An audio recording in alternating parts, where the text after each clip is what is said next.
He watched her walk out the door with burning jealousy in his heart. He never thought he'd see her dressed like that for someone else. Where are you going? It's not safe to be out at this time. I have a date. I'll be back by 11. He couldn't believe she was going on a date with another person. He sat there in the dark, angry and frustrated.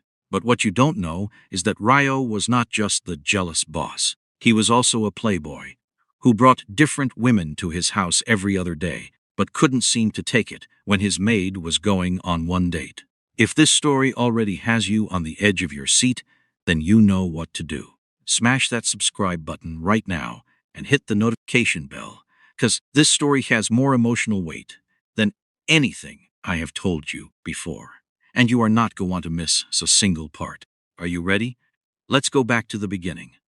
Odessa Cole grew up in Birmingham, England, in a house that was loud when it was happy and terrifyingly quiet when it wasn't. Her father, Marcus Cole, was a beautiful disaster of a man. He was charming and magnetic, and every woman in their neighborhood knew his name and his smile, which should have been the first warning. But her mother, Diane, had loved him completely, and without reservation, the way some women love men who don't deserve it, with their whole chest, with the best years of their lives. Marcus Cole had a problem with women, and not a small one. He liked them young, liked them new, and liked the excitement of something he hadn't touched yet. He cheated throughout the marriage, with a consistency that would have been impressive if it weren't so devastating. Odessa knew before she was old enough to have the language for it. She saw the way her mother's eyes went distant sometimes at the dinner table. She heard the calls her father took in the hallway with the door half closed. She understood the shape of his betrayal long before she understood its name. When Marcus finally left, and he did leave, for a 22-year-old woman with no children and a smaller waist, her brother Kofi was 9 years old. He cried every night for a month. Odessa, who was 19 at the time, sat outside his bedroom door and listened because she didn't know what to say, and she was afraid that if she went in and held him, she would start crying too and never stop. Her mother picked up a second job, then a third. The house got quieter in a different way after that. Not the frightened quiet of waiting for her father's car to pull in, but the exhausted quiet of a woman who had no more room for pain and had simply decided to survive instead. Kofi got sick the following year. It started small, the way serious things always do. Fatigue, then tests, then more tests, then a diagnosis that Odessa can still hear in the doctor's voice when she closes her eyes. Measured and clinical, as if the words weren't rearranging their entire world. The bills started. The savings disappeared. Odessa worked every hour she wasn't in class, but it wasn't enough. It was never enough.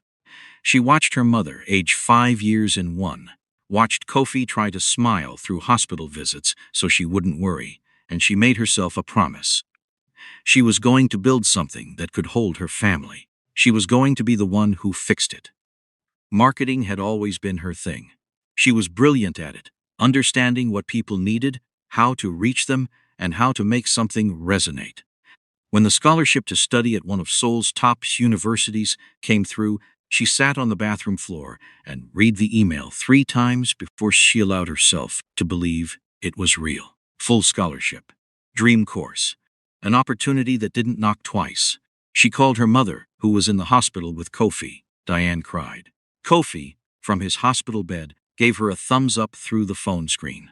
Odessa packed everything she owned into 2 bags and got on a plane to Seoul. Seoul was overwhelming in the way that only cities with real ambition can be. Everything moved fast, everything was lit up, and everything seemed to be saying something to her in a language she was still learning to read. She had the scholarship. What she didn't have was a job, a social network, any grasp of Korean beyond what she'd picked up from a language app, or enough money to cover housing for more than 3 weeks. She spent those 3 weeks applying for everything that would work around her 5 hours of daily classes. Most places wanted fluency in Korean. Most places wanted someone with connections. Most places, when they saw her face, suddenly had no vacancies. It was a woman named Ji Yeon, a classmate who had taken quiet notice of Odessa's discipline and her situation, who mentioned it offhandedly, The way people mention things they think you'll probably turn down. A household position. Live in. Good pay. A man who needed someone discreet. Someone who could manage a large residence. Someone who didn't speak Korean. He's not a normal person, Ji-yeon said carefully. Define normal, Odessa said. Ji-yeon looked at her for a moment. He runs things in Seoul, quietly. Odessa understood. She thought about Kofi's hospital bills. She thought about her mother's second bub. She said yes. The first thing you need to understand about Gong Ryo is that he is not cruel. He is controlled. There is a difference. Cruel men hurt people because it satisfies something in them. Controlled men build walls so high and so thick that nothing gets in and nothing gets out, and they convince themselves this is strength. Ryo had been building his walls since he was 17 years old, watching his elder brother, Gong Taeseo, the warmest, most genuine person Ryo had ever known, fall completely and irrevocably in love with a woman their family would never accept. Her name was Yorim. She was not from a dynasty family. She did not bring connections or alliances or the right bloodline. She was simply the woman his brother loved with every cell in his body. The woman who made Taeseo laugh in a way no one else could reach. The woman who knew his brother's real face when the rest of the world only ever saw his position. The family made the choice for Taeseo. He was told he would marry someone's appropriate. He was told what he felt for Yorim was irrelevant. And Taeseo, because he loved Ryo, because he loved his mother, and because the weight of a dynasty is not light, complied. What happened to Taeseo's eyes? The way the warmth in them dimmed and never came back. Ryo watched his brother every day for years. He decided at 17, watching his brother's light go out, that he would not fall in love. He would not give anyone that kind of access to him. He would enjoy women the way his position allowed. Freely, briefly, without attachment. And when the time came for a marriage arrangement, he would walk into it with nothing to lose. It was a clean plan, logical. He had kept to it for 8 years without difficulty. Then he hired a black girl from Birmingham who looked at him like he wasn't a threat and changed everything without even trying. Odessa arrived at the Gong Mansion on a Tuesday morning in October. She had done her research. She knew who he was in the way that you know about powerful storms, abstractly, from a careful distance. She had dressed neatly, pulled her curls back, and kept her face composed. She was there to work. She was not there to be impressed. Ryo met her in the main hallway, and the first thing she noticed was that he was bigger than she expected.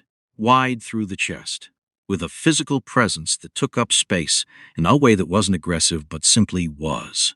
His shirt had the sleeves pushed to his elbows, and the ink on his forearm was dark and deliberate.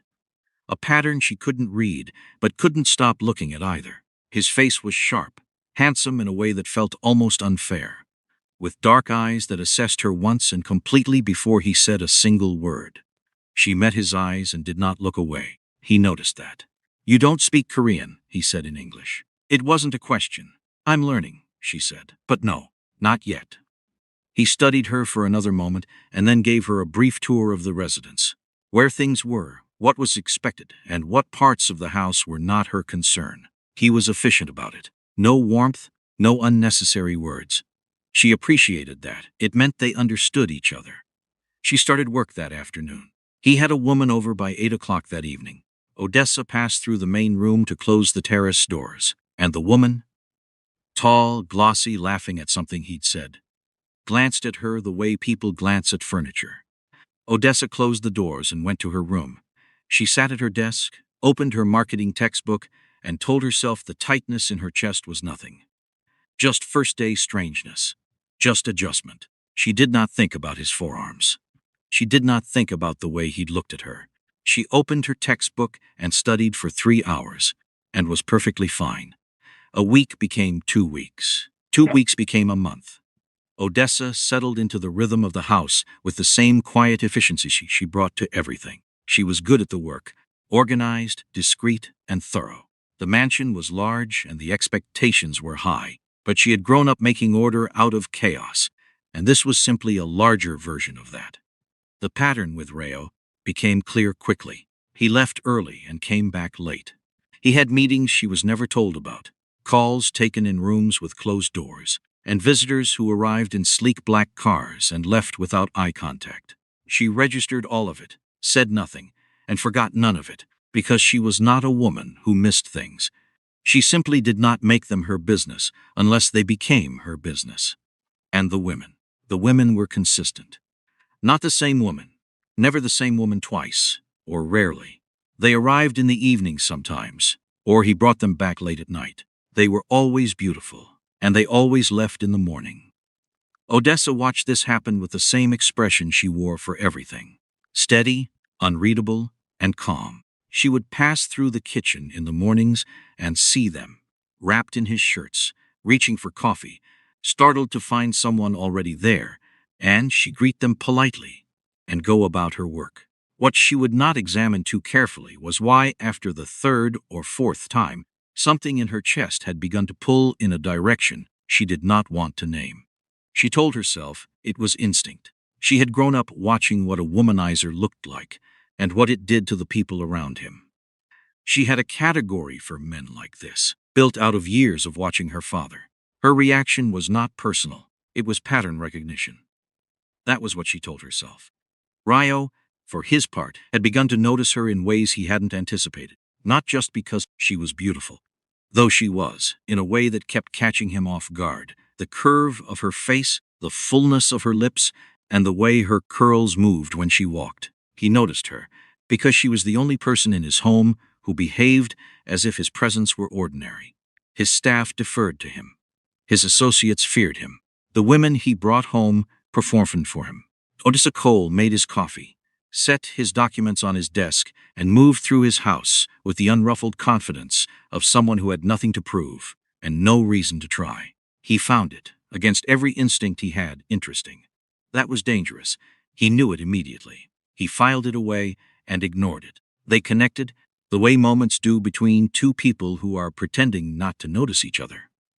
The first one happened 3 weeks in. She came into his study to leave a folder of documents on his desk and found him there unexpectedly, standing by the window, unbuttoning his shirt after a long day. His back was to her. The muscles of his shoulders shifted as his hands worked down the buttons.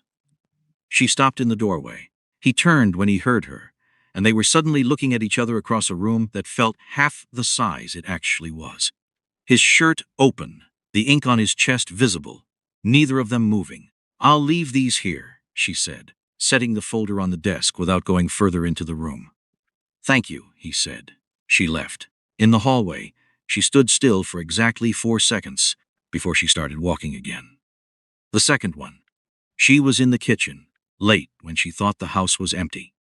She had gotten a call from her mother earlier. Kofi's latest results were not what they had hoped. The treatment needed adjusting, and the cost was going to increase. Odessa had done the math 3 times on her phone, sitting on the kitchen floor with her back against the cabinet, and each time the numbers said the same thing. She did not have enough. She would not have enough. She was not the kind of woman who cried easily or publicly. But, alone in the kitchen at midnight, the numbers on her phone screen blurring slightly, she let a few tears fall because there was no one to see them. Except there was. Ryo had come back late, and he stood in the kitchen doorway, long enough to see her face before she heard him and looked up. She wiped her eyes immediately and started to stand, but he held up a hand. "Don't," he said quietly. He sat down at the kitchen counter and was silent for a moment. "Tell me what's wrong." She almost said nothing. Almost. But something about the quietness in his voice, not soft exactly, but careful, made her answer honestly. She told him about Kofi, about the treatment, about the numbers. He said nothing for a long time. Then he said, "Go to sleep." She thought that was dismissal. She went to her room. The next morning, she got a notification from the hospital in Birmingham. An anonymous payment had been made against Kofi's account. Enough to cover the adjusted treatment plan for the next 6 months. She stood in her rooms, staring at her phone, and then walked very carefully to the kitchen, made his coffee and set it on his desk without saying a word. He never mentioned it. Neither did she, but she knew. And he knew she knew. And something shifted between them that couldn't be shifted back. The third moment. The hallway, one evening when they both moved for the same doorway at the same time and stopped inches from each other. She looked up. He looked down. The house was completely quiet. For a full second, neither of them did anything. She could see the details of his face up close. The line of his jaw, the darkness of his eyes. And he was looking at her in a way that didn't have a name she was willing to give it yet. She stepped back first. He let her. Neither of them spoke about it. They started to talk sometimes, genuine conversations. In the evenings, when she was finishing something in the kitchen, and he came home less guarded than usual, he would ask her about her course. She would ask something small about Seoul. He had laughed once, quickly and quietly, at something she'd said, and she had looked at him sideways because she hadn't been sure he could. But the night of the real conversation was different. He came home earlier than usual, sat down in the main room, and asked her to pour him wine. She did. She was moving to leave when he said, "Sit." She looked at him. "Sit down," he said again. "You don't have to stand at the other end of the room when I'm here." She sat. Not close. But she sat. "You always want to be somewhere else when I'm around," he said. "That's not true." "It is," he said, without accusation. Just observation. She was quiet for a moment. Then she said what she hadn't meant to say. "Is Sandra or Natasha not available? I don't know which one you'd call tonight." The words were out before she could stop them. She heard the edge in her own voice and wished she hadn't put it there. He turned to look at her. There was something in his expression she couldn't fully read. "Is that jealousy? Jealous of you?" she said, and her voice was harder than she intended. "Or them? I'd never be with someone like you. You don't know what fidelity looks like. You don't know what commitment looks like. You wouldn't recognize it if it walked up and introduced itself." The words landed. She could see them land. His face went very still, the way faces go still when something has found a target. The silence stretched. Then he stood up, set his glass down, and walked to his room without a word. Odessa sat in the empty room. She had gone too far. She knew she had gone too far. She also knew, sitting there in the quiet, that the reason she had said it was not abstract principle. She was jealous. She could admit it to herself in the silence, even if she couldn't admit it out loud. She was jealous, and she didn't know when that had happened or what to do about it. Things changed after that. He started bringing more women home, sometimes 2 in the same week. Once he came back drunk in the middle of the night, and there was noise in the hallway outside her room that she lay in bed and listened to with her jaw tight and her eyes open. In the morning, she made breakfast, said nothing, and kept her face the same as always. But one morning, when a woman left and Ryo came to the kitchen, Odessa poured his coffee and then turned back to the counter. She started humming to herself quietly, something untroubled. He stared at the back of her head. Her not caring was worse than her anger. He hadn't expected that. He hated it. What Odessa didn't know was that the escalation was not desire. It was panic. He was bringing women home like a man building a firebreak. As if flooding the house with bodies could prevent the one thought that kept returning. The way she'd looked at him in the hallway. The way her voice had cracked just slightly when she'd said he didn't know what commitment looked like. The fact that she was right, and the fact that it had mattered to him that she said it. He had not wanted anything to matter in 8 years. He was exceptional at not letting things matter. And yet, one night he sat at a bar across the city, further gone than he usually allowed himself, and a woman approached him. She was beautiful, available, interested. He started talking to her, and then, halfway through the 3rd drink, heard Odessa's voice in his head. "You don't know what fidelity looks like." And put on his glass and said, "I'm sorry. This isn't something I can do tonight." He drove home. She was still awake, sitting at the kitchen table with her textbook open and her glasses on, and when she heard him come in she looked up and said, "You're back early," with the calmness of someone making an observation about the weather. He stood in the kitchen entrance looking at her, the alcohol making everything a little slower and a little louder than usual, and said, "I'm a catch, a very big catch, even for someone like you sitting up on a high horse." She looked at him, took off her glasses. He walked closer, closer than the kitchen required. "You think you're better than me," he said, and voice was low and not quite steady. "No, sir," she said quietly, and she was looking up at him now because he was standing close enough that she had to look up. "Sir," he repeated. The word came out strange, almost amused. You weren't calling me that when you had all your opinions. I'm sorry, she said. Her voice was soft. I didn't mean to say it the way I said it. And she looked at him, and he looked at her, and the world did the thing it had done in the hallway.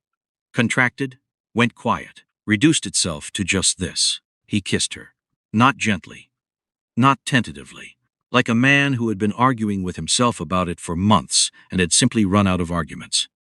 She went still for half a second and then kissed him back with the same honesty she brought to everything, and for a moment that stretched out like something from a different life, there was nothing else.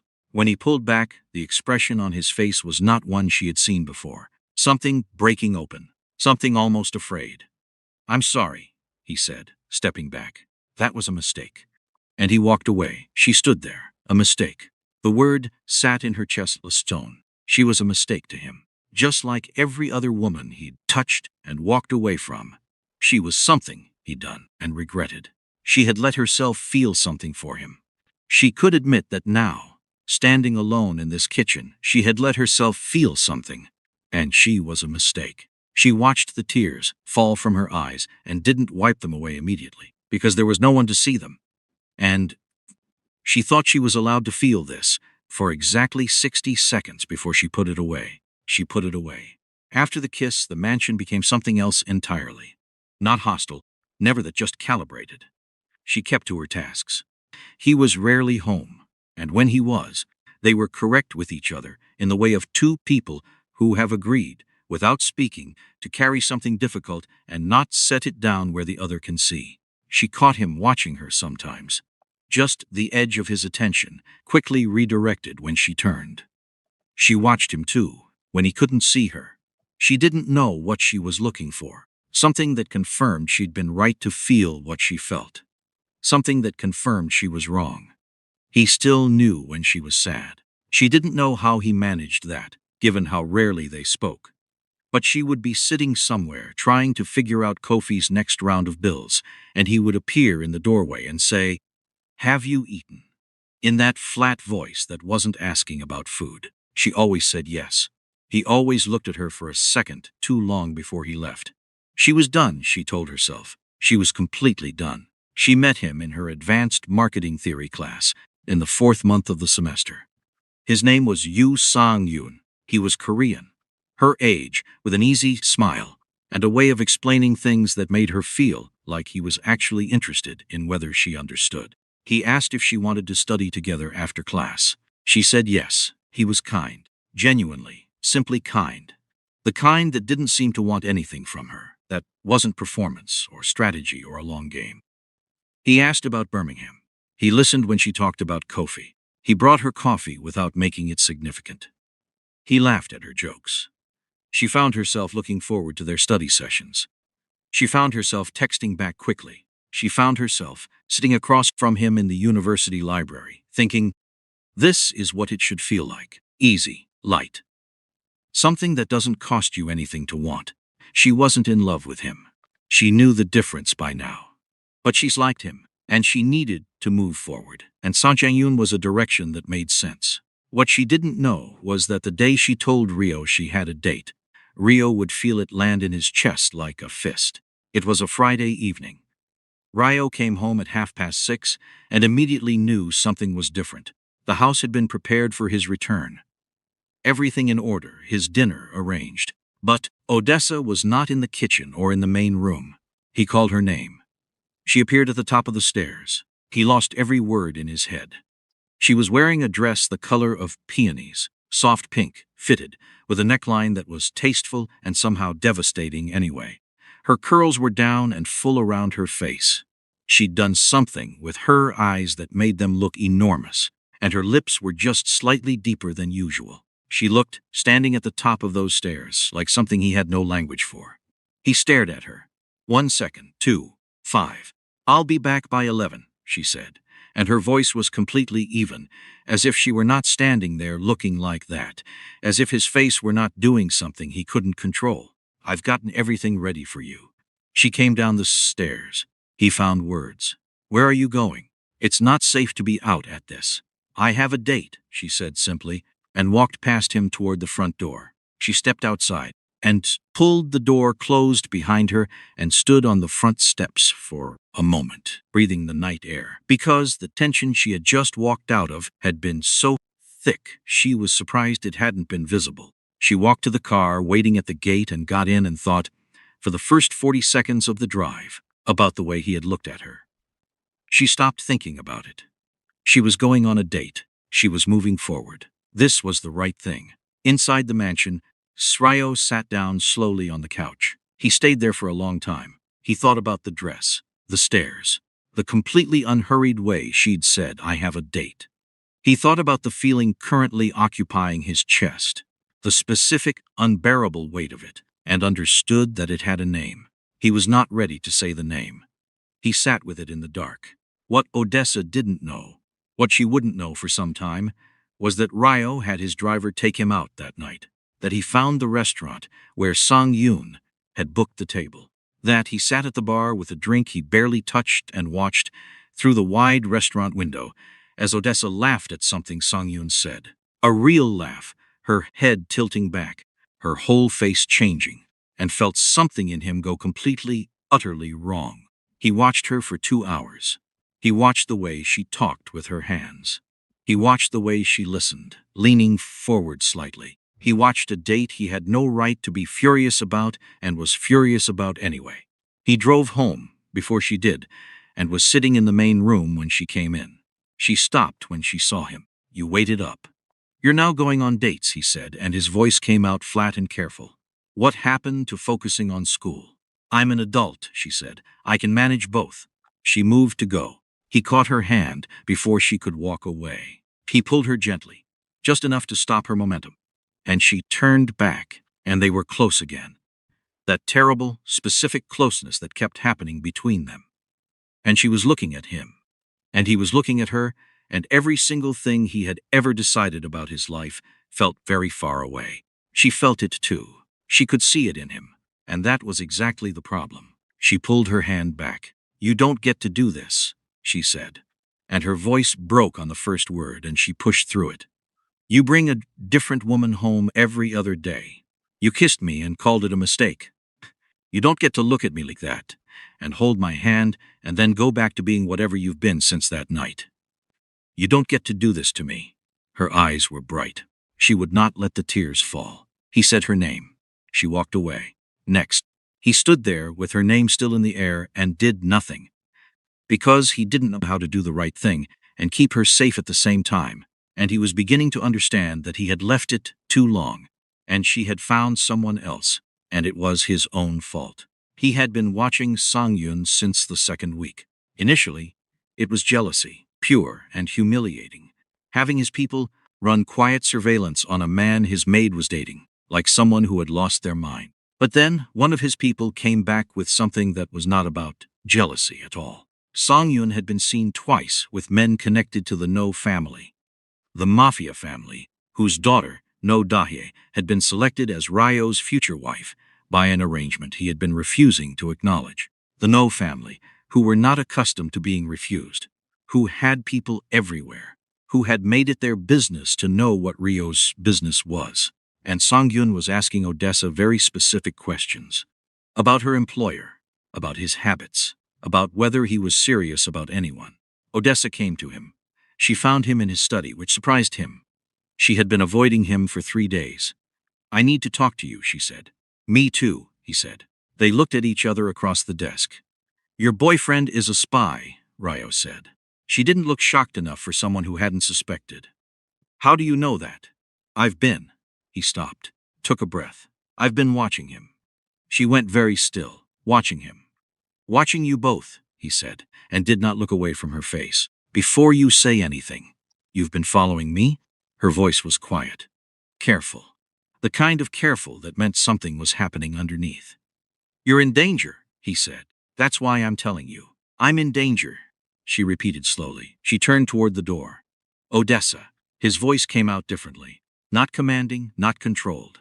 Afraid. She had never heard it sound like that. She stopped. He stood up, walked to her. He stood close. Not to overwhelm her, but because the distance felt impossible, and looked at her in the way that always stopped her breathing. "You need to leave Seoul," he said quietly. "I'm not leaving Seoul." Her voice was steady. Her eyes weren't quite. "I'm not leaving my scholarship, my classes. I am the reason you need to go," he said. She searched his face. "Why? What did you do?" The silence was long enough that she thought he wasn't going to answer. "Because I love you," he said. Not like a gift, not like a romantic declaration, like a man reading a diagnosis he had been putting off for months and finally had to say out loud. "And my loving you is what's making you dangerous to the wrong people." She looked at him. Her face moved through several things before it settled. "You love me," she said. Not a question, needing to hear it again. He brought his hand up and held her face, carefully, the way you hold something you don't want to damage, and kissed her, fully, without apology, without the brakes he'd been pressing for months. This time, when he broke away, he did not a mistake. He just looked at her with the particular expression of a man who has run out of resistance and is not sorry about it. "Yes," he said quietly. The bang on the door came at 7 in the morning. No, Dahe did not knock the way people who are waiting for an answer knock. She knocked the way people knock when the door is already an inconvenience. By the time Ryo opened it, she was already stepping inside, dressed in a cream coat that cost more than most people's rent. Her expression, the precise temperature of someone who has been patient longer than they intended. "You've been ignoring my calls," she said. "You've been ignoring the fact that I'm uninterested," he said. Dahai had a face designed for boardrooms, beautiful and absolutely unreadable. She walked into his main room with the proprietary ease of someone who intended to be there eventually and had decided to skip the waiting. She assessed the space. She was about to say something when Odessa appeared. Odessa had heard the door. She came out of the hallway in Ryo's shirt, long on her curls loose, one shoulder visible. She stopped when she saw the woman in the main room. The woman in the cream coat looked at Ryo, looked at Odessa, looked at Ryo's face. "She's the reason," Dahai said, almost to herself. "I've had people asking her questions for weeks, and she was the answer the whole time." Her voice was not angry. It was something colder than anger. She moved toward the door. She was leaving. Ryo's mind ran the numbers in under a second. Dahai, leaving like this, furious, to report to her father that she'd been refused for a maid, and what her family would do with that information. What they would do to Odessa. "Wait," he said. "I'll marry you." The room went absolutely silent. Odessa heard the words. She felt them pass through her like something cold. She looked at him, holding the door, his hand out toward No Dahai, saying he would marry another woman, and thought, so this is what it is. She was a hookup, like any other. She was her father's voice in her head. He went for anything and none of it was ever real. "So I'm just a hookup," she said. Her voice came out quiet, flat, like the others. Dahai paused at the door. She looked back at Ryo's face, the way it changed the instant Odessa spoke, and understood something. She walked out. She had all the information she needed. Ryo crossed the room in 4 steps. He stood in front of Odessa and took her face in both hands and looked at her with an expression that was not controlled, not calculated, not anything she had seen from him before. "Nothing about you is random to me," he said. "Not 1 second of any of this." The tears on her face were already falling. She hadn't noticed. "Then what was that?" she asked. "I was trying to keep her in the room," he said. "Because the second she leaves here angry, you become a target." She stared at him. "Sit down," he said gently. "I need to tell you everything." He told her all of it. He told her about his brother, about Taiseo and Yorim, about the family's intervention, about what happened to Yorim after the family made their position clear. She had been hurt, not killed. The Gong family had limits, but hurt enough to send a message. Hurt enough that Taiseo had never looked at the world the same way again. He told her about the No family, about the debt, about the arrangement that had been building for 2 years, gaining pressure, gaining urgency, until the No patriarch had sat across from Ryo's father and said, in a voice designed to leave no room, "Your son will marry my daughter, or the consequences will begin immediately." And when men like that said consequences, they did not mean inconvenience. He told her about Sang-yun, about what his people had found, Sang-yun's connection to the No's, the questions he'd been asking, the information being filtered back. The No family had known about Odessa for weeks. They had been watching to understand what she was to him, and now they knew. "They'll hurt you," he said. It was not a prediction. It was a fact being delivered. Not to hurt you, to hurt me. That's how they operate. She was quiet for a long time. He watched her process it. Could see her working through it, the scholarship, soul, her brother's bills, the life she had built here piece by piece. "I'm not leaving," she said, but her voice had less certainty than the words. "Odessa, I have classes. I have." She stopped, started again. "If I leave, the scholarship." "I will handle the scholarship," he said. "I will handle the bills. I will handle everything that needs handling. But I need you somewhere they cannot reach you." "And what about you?" she asked. "If I leave, you marry her." He didn't answer immediately. That was its own kind of answer. "I'm not marrying anyone," he said finally. "But I cannot fight that war and keep you safe at the same time. I cannot do both." She looked at him for a long moment. She was not a woman who cried easily, but she had cried twice in front of him now, and she was close to a third time, and she hated it. "How long?" she said. "I don't know. You're asking me to leave everything I came here for." "I'm asking you to stay alive," he said. "I will fix the rest. I promise you I will fix the rest." She looked at his face. The tension in it, the thing underneath the control that was not control at all, but something much rawer, and believed him. She was not sure she should. She believed him anyway. "Okay," she said quietly. They moved fast. He told her to pack only what she needed. She moved through her room with the same efficiency she'd arrived with. She was good at distilling her life down to what could be carried. 2 bags, the texts that mattered, and the photograph of Kofi she kept on her bedside table. He drove her himself, no driver. He didn't speak much on the way, and neither did she, which was its own kind of conversation. All the things that didn't need words between two people who had spent months learning each other's silences. At the terminal, he carried one of her bags to the check-in. When it was done, and there was nothing left to do but go through security, they stood facing each other in the middle of the airport, with people moving around them on all sides. She looked at him. He looked back. There was so much to say, and no time left to say it, which is the particular cruelty of airports. They give you a deadline and call it departure. He kissed her. Not frantic, not desperate. Slow and deliberate and honest, the way people kiss when they're trying to say something language can't carry. She kissed him back the same way. When they separated, she kept her eyes closed for a second before she opened them. "Call me the moment you land," he said. His voice was very quiet. "I will," she said. She picked up her bag. She walked toward the security line without looking back, because she knew if she looked back, she would stop. And she could not stop. He watched her go. He watched the way she moved. That particular unhurried steadiness that had caught his attention the very first day. And he watched her reach the line, hand over her boarding pass, step through. He watched until there was nothing left to watch. He stood there in the middle of the airport for a moment longer than he needed to. Around him, people moved and rushed and announced departures in voices that echoed off the high ceiling. And Gong Rio, who had decided at 17 that he would not love anything he could lose, stood perfectly still and felt the full weight of what it cost to have changed his mind. He turned and walked back to his car. He had work to do, and he was going to fix every single thing that needed fixing before her plane landed. That is where I am leaving you today, besties.